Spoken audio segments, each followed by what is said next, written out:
Captain Insano shows no mercy, no mercy, no mercy, no mercy, no mercy.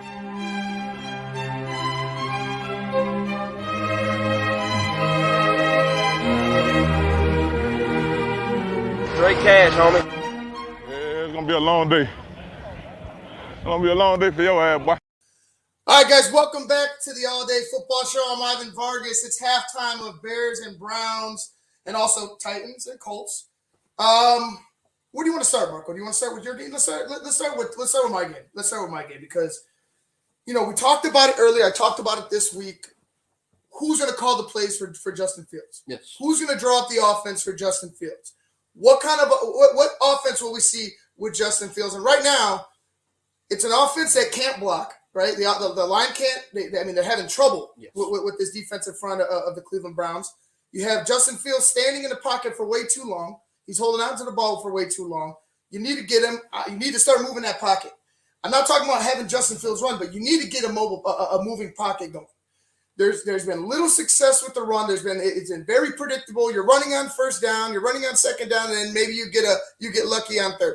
It is such a fucking training wheel type of approach to your guy who's supposed to be your franchise quarterback, the guy that you wanted, right? And it just seems to me like the Bears lucked out. They had no clue they were going to get a guy like fucking Justin Fields in the draft. They lucked out, and now they're just kind of scrambling at what to do with the guy. I don't think anybody in that offensive room has a clue right now on what to do with Justin Fields, especially the head coach. Yeah, absolutely. I agree. It's after watching this first half of football between the Bears and the Browns, there's this – you see what's going on with him, and it's become so predictable with Matt Nagy where you know exactly what he's going to run.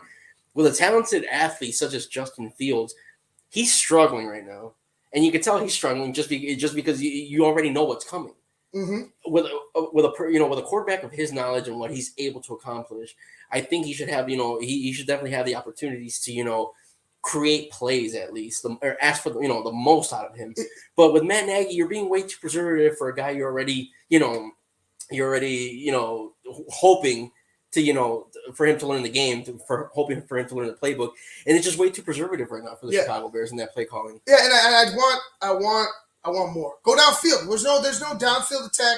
You're trying to work. It just seems to me like you're trying to do the same game plan you had with the fucking Rams. It just seems you're short. You're living short. You're not living. You're not giving any type of risk. You're not trying to go for a win. You're just trying to keep it close. Yeah. You're just trying to keep it close. The line has to block. The defense is. Hey, we're back at square one with the Chicago Bears. The defense is doing everything. The defense looks pretty decent. 13 points for is I want to say pretty potent at times for the Cleveland Browns offense. 13 points, like they just barely were able to get a touchdown late in the half. I'm happy about the defense. The offense, the same old shit. Yeah. It's the same old song and dance. I don't give a shit which quarterback is in there. It's the same old song and dance. They look good against the shitty teams, the Bengals, the Texans, the Lions. They fucking suck against the real good teams, the defensive fronts that are able to go ahead and dissect your shitty ass play calling. Yeah. That is the problem. That's the issue. I'm tired of saying it. I don't want to continue to beat the man down because he's obviously in over his head. Yeah. He's obviously has too much on his plate to go ahead and be the play caller. I'm sick of beating him down. Yeah. I'm sick of talking shit about him. It's just a fact, coach. You're out of your element. You have so much on your plate right now. You can't possibly be the play caller at the same time and be efficient. It's just you need to be the head coach, and that's it. Give the play calling to somebody else. It's time. We've already seen you for three and a half years, and this is going to be going on 4 years with half a season left. With half a season left to go, and we're still going to be doing the same type of shit. I know it's week 3, but we're still going to be doing the same type of shit with Matt Nagy being the play caller. I don't care about what collaboration they've talked about. It's obvious that when push comes to shove, Matt Nagy has the final say. Matt Nagy's going to do what Matt Nagy wants to do because BU, right? Absolutely. And you just touched on it right now. It's like you hate pointing out the continuous problem that you're seeing here with the Chicago Bears. But how is it that, everybody watching Chicago Bears football knows is and somehow the front office does not see that this is because a they're nice. problem. Because it's nice guys. They love that nice guy. As long as you're gonna wear your tie straight and say, "Yes, ma'am, Miss McCaskey, I'll definitely be. I'll give it my best shot." They will fucking go ahead and sign you as long as you could kiss ass enough and show enough face that they start to like you. You're golden. Yeah. Look at Ted Phillips. Look at Ted Phillips. What the fuck is Ted Phillips brought? He got you a shitty stadium deal in a stadium where it's pretty much the same. Yeah. You took away a landmark status from Soldier Field to put that piece of crap there, and now the team's now you're talking about the team leaving? Like this to me, the Chicago Bears need to wake the fuck up. And it starts with your head coach. The guy just continues to give, the same type of blah, blah, blah, blase, vanilla type shit. Tell us the truth, coach. You don't know how to fucking fix this. You're the fans end up paying for it because you see mediocrity day in and day out with the Chicago Bears. It's an exciting time for a Bears fan. If you're a fan of somebody who could be the poster child for for your team, it's a real shitty time because of who you're trusting to guide this young mind into the future. That's Marco. That's what we've been saying. What, since year 3, about year 2?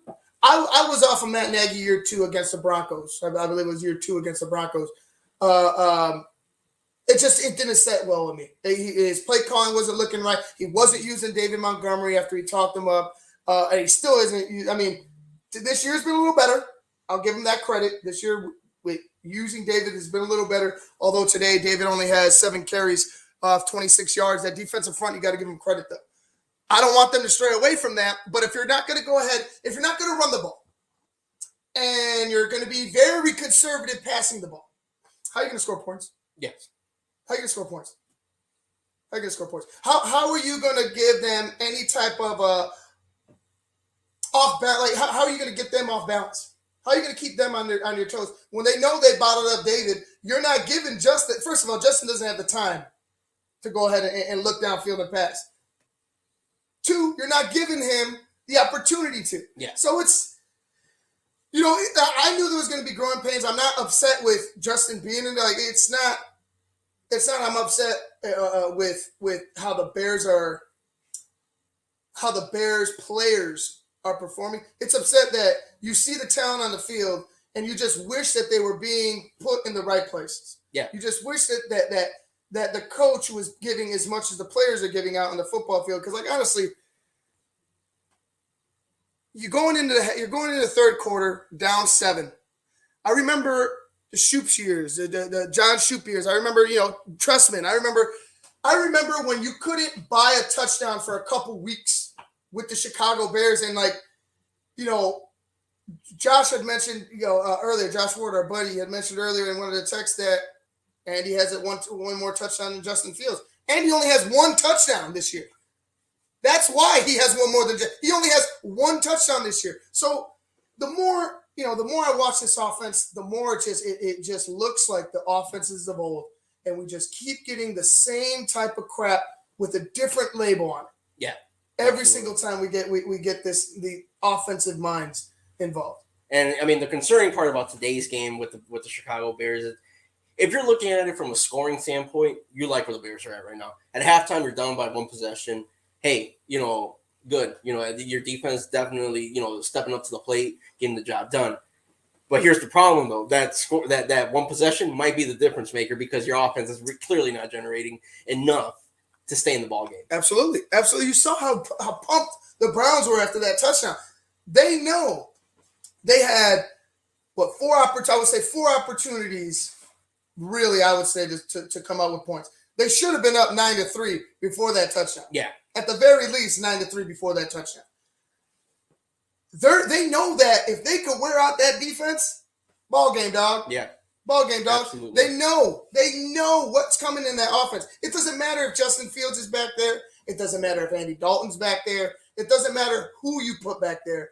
The offensive play caller, the head coach, is not doing the job. It's point blank, period. If you want to keep making excuses for him, then you know what?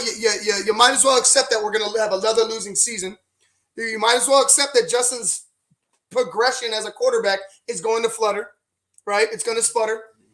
You're going to have these peaks and these valleys, I feel like, with the development of Justin Fields, with that guy at the helm, that guy as your head coach. I feel like he's going to give, you have a good relationship. You can talk all you want, but at the end of the day, the whole BU mess, it scares me, man, because when things are going good, you're going to want to do it your way.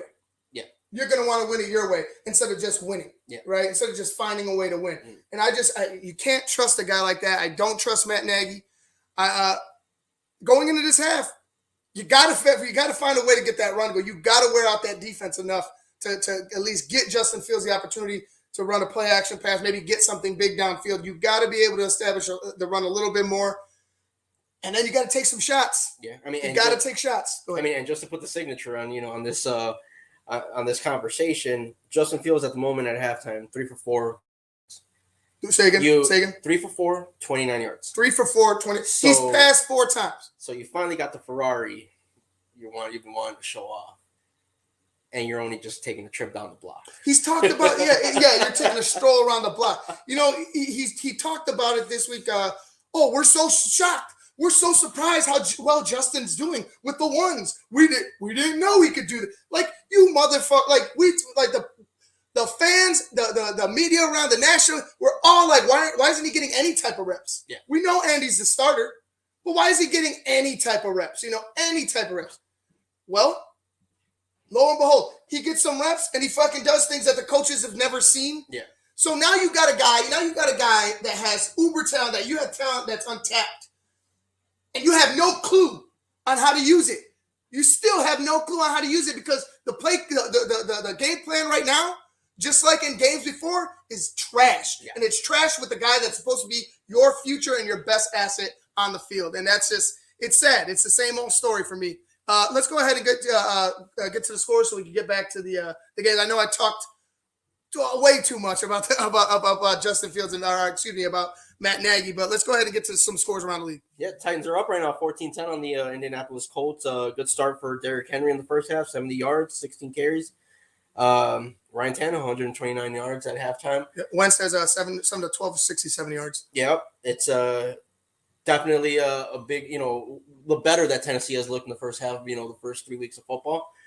Derrick Henry he's found himself being in a good rhythm right now, and I think as Titans fans have grown to learn that Derrick Henry wakes up in the second half, so we'll see what difference maker he's going to be. Mm-hmm.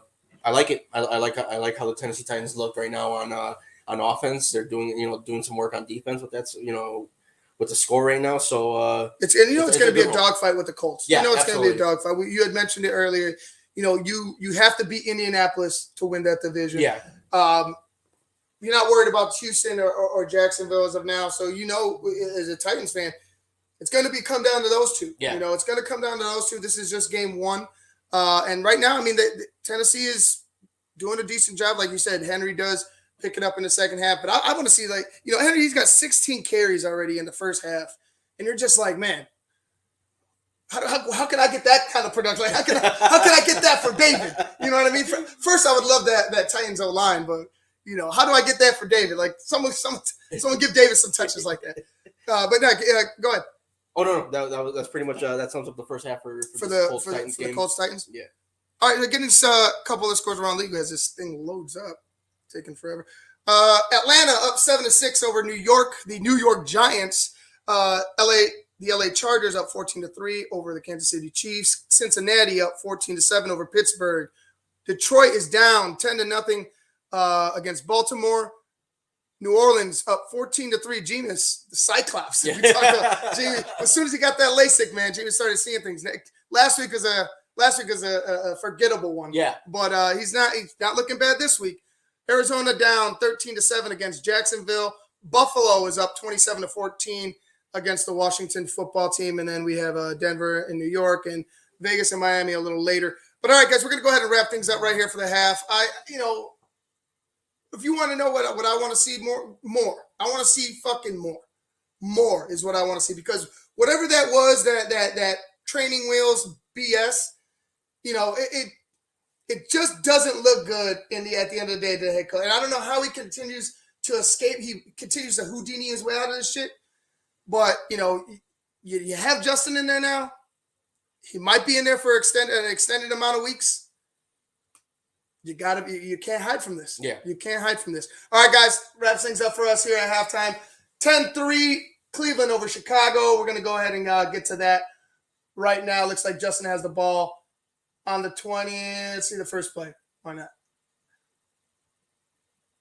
And it's almost intercepted. All right, we're going to go ahead and get out of here, guys. We'll see you at the post game. Captain Insano shows no mercy. No mercy. No mercy. No mercy. No mercy.